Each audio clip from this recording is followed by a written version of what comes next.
चलिए, अलग अंदाज के चैनल पर स्वागत है। अलग अंदाज की टीम अभी जो आपका सीवान का दरौली प्रखंड गांव आप देख सकते हैं, पूनक पंचायत आपका सरहरवा है। अलग अंदाज की टीम आई हुई है, ये आप देख सकते हैं। पीके मल, आप जब लोकसभा का चुनाव हुआ था, ये नाम भी बड़ा चर्चा में था। उनके पिताजी का ये आप देखिए, स्वर्गीय डॉक्टर प्रद्युमन नारायण मल स्मृति श्रद्धांजलि कार्यक्रम का आज आयोजन किया गया है। संस्कृति प्रोग्राम भी है। बाकी आप बिल्कुल आप देख सकते हैं, दोस्त यार रिश्तेदार भी सारे लोग आए हुए हैं, ये आप देखिए। तो पीके मल और उनके बड़े भाई से हम लोग जुड़ने की कोशिश करेंगे। आज मेरे पूज्य पिताजी का स्वर्गवास विगत दिनों हो गया था और उनके पुण्य स्मृति में आज उनके पैतृक निवास हम सब लोगों का ये पूनक गांव है। और चूँकि ये जन्मस्थली है हमारे पूज्य पिताजी की, उन्होंने जीवन के 98 साल जिए और सेवा लगातार करते रहे। वो एक पशुपालन विभाग में पशु चिकित्सा अधिकारी थे। जब भी गांव पे आते थे तो क्षेत्र जवार के जितने भी लोग जिनकी पशु संबंधित कोई भी समस्या होती थी, आके उनसे सलाह लेते थे। वो उनको अपनी सलाह देने के साथ अपनी सेवाएं देते थे और ये सारे निःशुल्क किया करते थे। तो इधर के सभी लोग उनकी स्मृति में आज श्रद्धांजलि कर रहे हैं और एक श्रद्धांजलि, पुष्पांजलि और स्वरांजलि का कार्यक्रम आज उनकी स्मृति में रखा गया है। आज का कार्यक्रम सर, आप स्वयं भी अपने जीवन के इतने बसंत देख लिए, एक पिता का साया नहीं रहना कैसा महसूस होता? सही बात है कि पिता तो ऐसा होता है कि अपने बच्चों को अपनी सारी कठिनाइयों को झेलते हुए अपने बच्चों को कैसे वो आगे बढ़ें, और पिता ये हमेशा चाहता है कि बच्चा उससे आगे बढ़े और आगे बढ़े और उसको कोई तकलीफ़ ना हो, सारी तकलीफ़ वो झेलता है।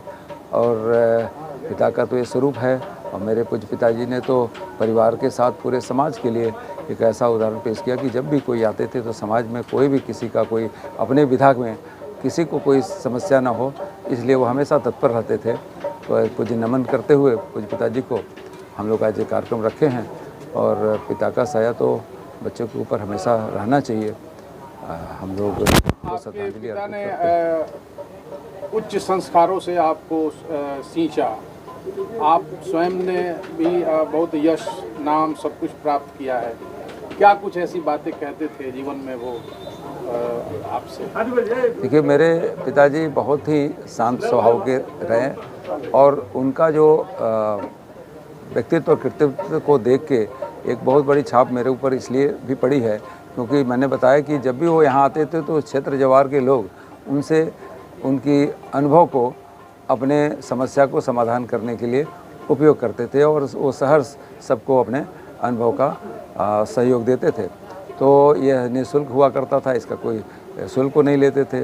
एक पशु चिकित्सा अधिकारी के रूप में गायों की देखभाल करना, पशुओं से भी उनके लगाव थी, तो वो एक उनका सेवा भाव था। नौकरी वो करते थे लेकिन नौकरी के अलावा जब भी घर आते थे तो सेवा भाव से लोगों का सहयोग करते थे। यह छाप मेरे ऊपर पड़ी है और मैं भी जब कोई भी मौका मिलता है कि समाज में एक दलित, वंचित और समाज के ऐसा व्यक्ति जो कहीं अभाव से ग्रस्त हो, समस्या से ग्रस्त हो, उसको कहीं ना कहीं थोड़ा सा राहत देने में एक सुख की अनुभूति होती है। आज क्या क्या कार्यक्रम है पूरे दिन? आज केवल उनके सम्मान में, उनके याद में एक श्रद्धांजलि का और एक भजन गायन का कार्यक्रम है। स्थानीय स्तर के सभी लोग, हमारे परिचित लोग यहाँ पे आएंगे, प्रसाद भी ग्रहण करेंगे और श्रद्धांजलि अर्पित करेंगे उनको। क्या नाम था आपके पिता? डॉक्टर प्रद्युमन नारायण मल। यहीं पूनक में पैदा होकर बिहार वेटनरी कॉलेज पटना से उन्होंने BBSc एंड एनिमल हस्बेंड्री के डिग्री उन्होंने ली और बिहार सरकार के पशुपालन विभाग में उन्होंने अपनी सेवाएं दी। कब हुआ था देहावसान उनका? 21 अक्टूबर को, पिछले इसी 21 अक्टूबर को हुआ था और 98 वर्ष की उम्र में उन्होंने अपना देह त्यागा है। ठीक। कोई ऐसी बात जो आप अपने पिता के साथ जब आप थे, एक साथ आप लोग रहते थे, तो कोई ऐसी बात जो आपको याद आ रहा है जो मेरे दर्शकों को आप शेयर करना चाहेंगे? देखिए, पिताजी का तो हर बात हमेशा अपने एक जीवन को आगे बढ़ाने के लिए वो तत्पर रहता है। लेकिन उनका जो मैंने बताया कि उनका जो सेवा भाव है, जब भी आते थे तो मैं देखता था कि किसी व्यक्ति को अपनी योग्यता से अपने जो उनकी जो संसाधन थे उससे कैसे वो हेल्प कर दें, ये उस पर तत्पर रहते थे और ये हमेशा मैं उनमें देखता था। और मुझे लगता है कि ये मुझे ही नहीं, सभी लोगों को ये बात को करनी चाहिए। ठीक, शुक्रिया। आइए आप बारे में बताया जाए, आपके जैसे कितने भाई हैं, हम बहन? जी जी इनके बड़े भाई लगेंगे और हमारे वो चाचा जी थे और हमारे चाचा जी 13 भाई थे जी। और हम लोग 28 भाई, 13 से 28 भाई थे। सभी लोग का जन्म कर्म इसी मकान से था, पढ़ाई लिखाई जो जहाँ गया। और चाचा जी जब आते थे छुट्टी में तो 5 दिन 10 दिन यहाँ रहते थे, तो कोई गाय लेकर आया, बैल लेकर आया, जो ऑपरेशन करना था तुरंत ऑपरेशन करते थे, ब्लेड मांग के कर देते थे। सब सफल रहता था, बहुत मान लीजिए कि शांत स्वभाव के। और मान लीजिए कि उनके बड़े लड़के भी वेटनरी डॉक्टर थे, अधिकारी से रिटायर हुए, इंजीनियर थे। आप पूरा परिवार। यहाँ कौन रहता है अभी? यहाँ तो एक भतीजा रहता है, हम भी घर बाहर बना लिए। ये भी मान लीजिए कि ज़्यादातर उधर घर इनका पहले बना, इसमें निकल करके फिर हमारा बना, तो एक तो भतीजा रहता है इसमें। और हम तो यहाँ मान लीजिए कि मुखिया भी रहे हैं 2 बार और जिला भाजपा के उपाध्यक्ष भी 2 बार रहे हैं।